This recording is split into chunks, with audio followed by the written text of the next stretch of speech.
Hello, I'm Dr. Gloria Horsley. And I'm her daughter, Dr. Heidi Horsley. Heidi and I want to welcome you to Open to Hope Conversations, the podcast. We believe that the greatest gift you can give yourself after a loss is hope, using this moment to connect with others who have not only survived but thrived. So let's get started. Welcome to the Open to Hope show. I'm your host, Dr. Gloria Horsley, with my daughter and co-host, Dr. Heidi Horsley. Well, Heidi, we've got quite a profound show because we're going to be talking about helping men heal their grief. And we've got a guy on who's been through a lot of trauma in the past few years, and he's going to give people some great tips and ideas about what they can do to keep themselves going, men, after these kind of traumas, and what the loved ones can do to help these guys get through this and encourage them to do. So, Heidi, would you introduce our guest? He's a friend of yours. He is. I would love to. His name is Ben Burgess. So I met Ben at TAPS, which is the Tragedy Assistance Program for Survivors. And he volunteers there. And Ben is also our mentor, and he works at the Kids Grief Camp. And TAPS is an organization for military families that have had a loss. And as you know, Mom, we are both on the advisory board there and love the work that TAPS does. So yes, that's how I first got connected with Ben. Yeah, we got to give a shout out to Bonnie Carroll, who's the founder Yes. of TAPS. Pretty amazing lady. Ben is no stranger to loss. He had three very significant losses back to back, Mom.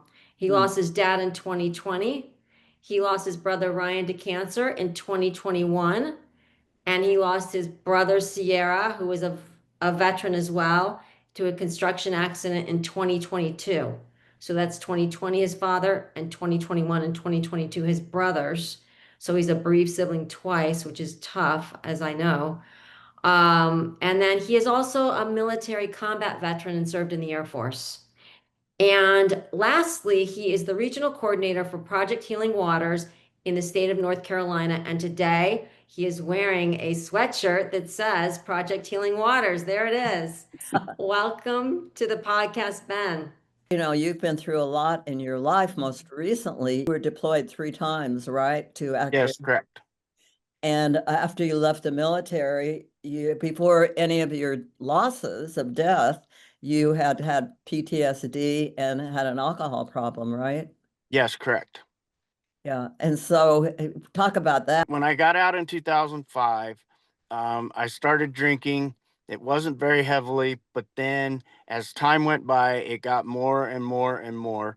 And then on March 19th, 2019, I was driving to work and my body just basically said enough was enough and it shut down. So they took me to the hospital in a little town called Douglas, Wyoming. And while I was there, they couldn't find anything was wrong. So they said I needed to go down to Cheyenne to the VA hospital in Cheyenne, Wyoming.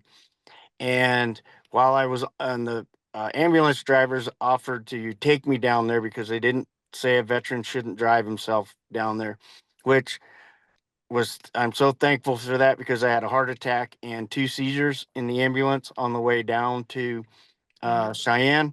And then when I got to Cheyenne, they induced me into a coma so that I wouldn't suffer from the alcohol withdrawals as bad. So I spent 7 days in a coma and ICU. And then when I came out, there was a pastor praying over me, and my life has been completely different since then. When did you get involved with TAPS, the Tragedy Assistance Program? I got involved in TAPS after my brother passed away in 2021. I went through rehab, and while I was at rehab, they sent me to Aspen, Colorado for a fly fishing just to work on my PTSD. So I fell in love with fly fishing up there, but I didn't actually start Project Healing Waters or TAPS until after my brother passed away on active duty. And I'm just wondering, Ben, you fell in love with fly fishing. What about it did you like? Well, they took me to a private pond in Aspen, and the fish were 5 to 20 pounds that I caught, and it just was an absolute thrill to catch these humongous trout, which I found out since then that that's not the norm. but just being out in the open air and with nature and fly fishing, and just absolutely fell in love with it. Project Healing Waters was started in 2005 by another veteran who was recovering in Walter Reed Medical Center, and he noticed that everybody was just kind of laying around and didn't really have anything to look forward to. They were just kind of moping around the hospital. So he went to the doctors and asked them if he could teach them how to fly fishing cast, because he was an avid fly fisherman. So he took these initial veterans out onto the lawn at Walter Reed Medical Center with a fly rod and taught them how to cast. Well, that has now evolved into Project Healing Waters, which has 182 programs and services over 7,000 veterans. And their whole philosophy is to calm down, rehabilitate with tying flies, rod building, and fishing, and getting out into the open air and just letting nature heal the wounds.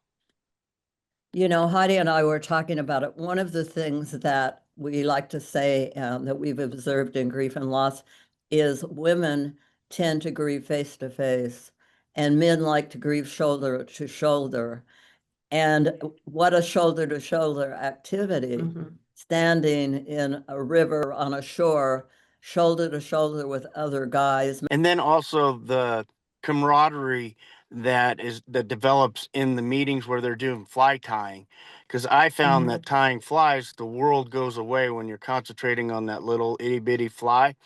But Mhm. also the camaraderie with all the other members that are there it's almost like getting back into the military without being back in the military. I How love far, this, and it's like a meditation because you're so focused, and like you said, and you have community. The neat thing about Project Healing Waters is you can tie the fly, then you can make your own rod, then you go catch a fish on the two things that you made. And we had a couple of veterans a few months ago that had never even caught a fish before in their life, and they caught two fish at one of our events, and it was priceless watching them. Well, Ben, it's also bilateral stimulation, which is what EMDR is. you stimulating each side of the brain by kind of moving back and forth in a rhythmatic way. And it started Right.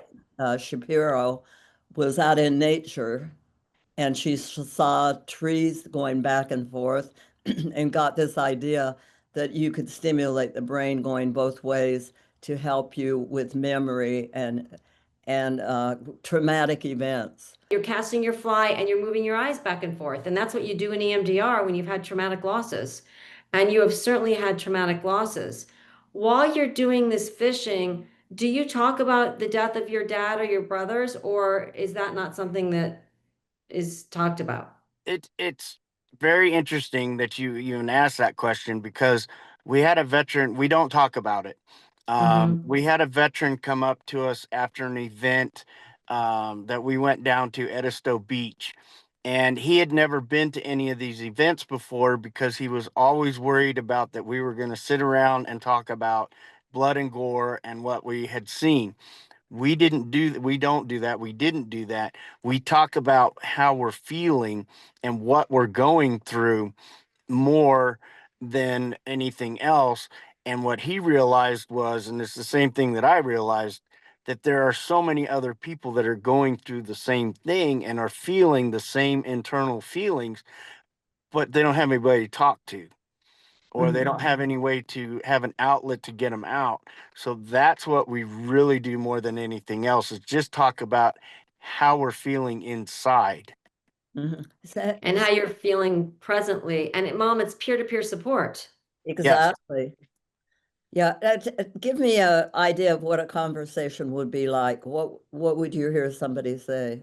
I'll go back to that conversation that I just mentioned, and it was feeling isolated, feeling lost, not having anybody to talk to, and then going around the circle and saying, "Hey, I feel the same way," or "Hey, I went through the same thing."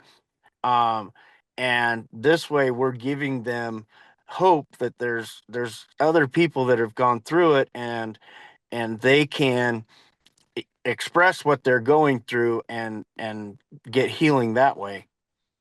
That's so wonderful. I'm just thinking about there's, they're in an activity, they're actually doing something, they're building something, they're creating something, they're learning something, and yet they're able to talk about feeling lonely and touch those points. It's really quite Yes. lovely. Project Healing Waters just changed their criteria to be a member. It used to be that you had to have a VA rating. And we quickly realized that there are so many veterans that need help that don't go to the VA. All you have to do now is be a veteran and need help or want help, and we will help them. And how about age? I mean, like I'm in my 80s. I mean, Oh, could I? we have all the way from Korean War veterans all the way down to I talked to a veteran a couple weeks ago that just got back from Syria, and just got back and has his own demons after that conflict. So it's everybody and anybody. I love it. All peer support for all ages. Really wonderful. You're a little further out in this because you're leading kind of a regional coordinator. Yes. Tell us what that does for you now. What it does for me is because the organization helped me so much in all the dark periods that I have and helped me get through it. Now I'm far enough along in my healing and my grief that I want to help everybody and anybody who is going through any kind of grief or trauma or anything like that, because not only does it therapeutic for them, but it's also therapeutic for me helping others.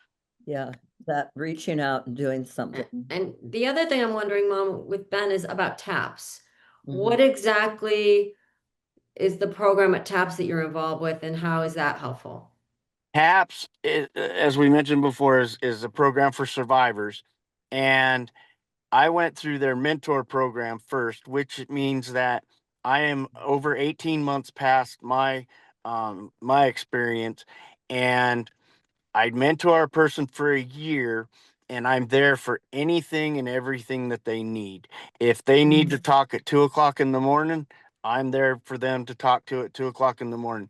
If they need a shoulder to cry on, I'm a shoulder to cry on. And then as the year progresses, as they get a little bit more confidence in themselves, we kind of then distance a little bit, and they move on. But if they still need us after the year, we're still there. And then the other thing I do for TAPS is I mentor the children who have lost a parent on active duty. And we just did one uh, over Memorial Day, the national event, and I mentored 16, 15-year-olds. Oh, wow. Wow. That's a challenge. Well, I've got to ask you before we end the show, do we ever get to eat the fish or No, catch and release? Project Healing Waters is 100% catch and release. Okay, I wanted to check and see that out.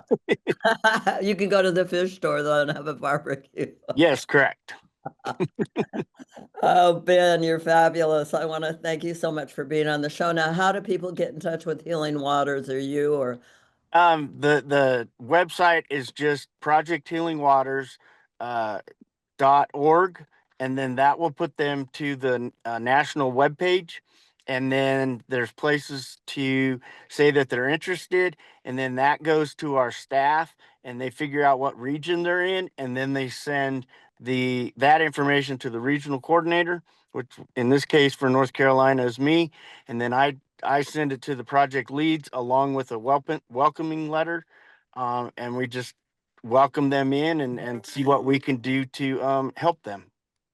fabulous? And now I want to say you're not left out if you're a military family and you can go to TAPS. Project Healing Waters is for guys, but TAPS is for everybody, right, Heidi? Well, And um, Project Healing Waters is realizing that there are so many women veterans that need help too.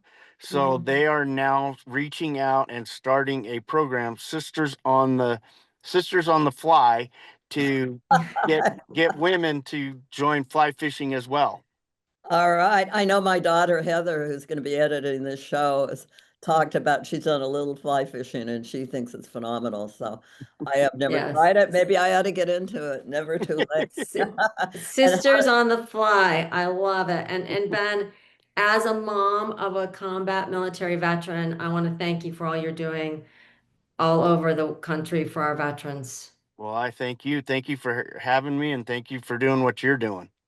Thanks a lot for being on the show, Ben, and hope to see you one of these days. And you look like a fabulous big shoulder to cry on, my man.